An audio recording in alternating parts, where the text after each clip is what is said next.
2023 50 over உலகக்கோப்பை cricket போட்டியில ஸ்ரேயஸ் ஐயர் 500 ரன்களுக்கு மேல அடிச்சு அசத்தினாரு. ஆனா அதுக்கு பிறகு உள்ளூர் போட்டிகள்ல விளையாடல அப்படின்னு கூறி அவரை ஊதிய ஒப்பந்த பட்டியல்ல இருந்து பிசிசிஐ அதிரடியா நீக்கிச்சு. இருந்தாலும் அதன் பிறகு ஸ்ரேயஸ் தொடர்ந்து உள்ளூர் கிரிக்கெட் போட்டிகள்ல விளையாடி வந்தாரு. இந்த இடைப்பட்ட காலத்துல ஸ்ரேயஸ் ஐயர் 2024ஆம் ஆண்டு ஐபிஎல் கோப்பையையும் கைப்பற்றினாரு. ஆனா கோப்பையை வென்ற பிறகு அந்த அணியில இருந்து ஸ்ரேயஸ் ஐயர் வெளியேறி தற்போது பஞ்சாப் அணிக்கு கேப்டனா சென்றிருக்கிறாரு. அது மட்டும் இல்லாம நடந்து முடிஞ்ச சாம்பியன்ஸ் கோப்பை தொடர்ல இந்தியாவுக்கு அதிக ரன்கள் எடுத்த வீரர் அப்படின்ற பெருமையும் ஸ்ரேயஸ் ஐயரையே சாரும். இது குறித்து கருத்து தெரிவித்திருந்த அவர், சாம்பியன்ஸ் டிராபி எனக்கு மிகவும் திருப்தியாக இருந்தது. வாழ்க்கையில இந்த பயணத்துல நான் நிறைய விஷயங்களை கற்றுக்கொண்டேன் அப்படின்றதையும் குறிப்பிட்டிருக்காரு.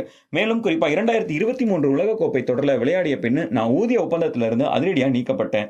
அப்போ நான் எந்த தவறு செய்தேன், என்ன செய்தா அனைத்தும் சரியாகும் அப்படின்றது குறித்து நிறையவே யோசித்தேன். அதன்படியே நடந்தேன் அப்படின்னு உடல் தகுதியை மேம்படுத்துவது குறித்து மேலும் அதிக கவனம் செலுத்தினேன் அப்படின்றதையுமே அவர் கூறியிருக்கிறாரு. நாம் நமக்குள்ளேயே நிறைய கேள்விகளை எழுப்பிக் கொண்டேன்.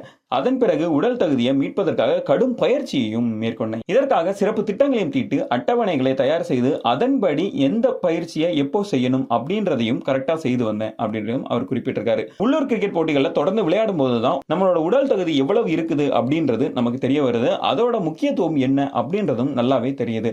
ஐபிஎல் பொறுத்தளவுல எனக்கு இன்னுமே சரியான அங்கீகாரம் கிடைக்கல அப்படின்னு தனக்கு தோணுவதா ஸ்ரேயஸ் ஐயர் குறிப்பிட்டிருக்காரு.